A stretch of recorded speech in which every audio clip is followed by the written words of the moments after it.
HJ news की report. ज़्यादा जानकारी के लिए इस चैनल को सब्सक्राइब कर लीजिए। नमस्कार, आप सबका स्वागत है।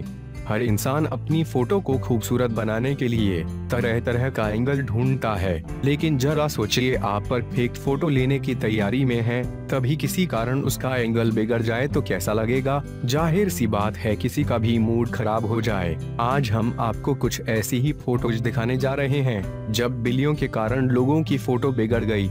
अब जरा इस तस्वीर को ही देखिए। एक कपल किस करते हुए अपनी फोटो क्लिक करवा रहा था, तभी अचानक बीच में बिल्ली आ टपक पड़ी, जिसके कारण उनका खूबसूरत फोटो का पूरा एंगल ही बिगड़ गया। ऐसे में जरा सोचिए उनको कैसा लगा होगा।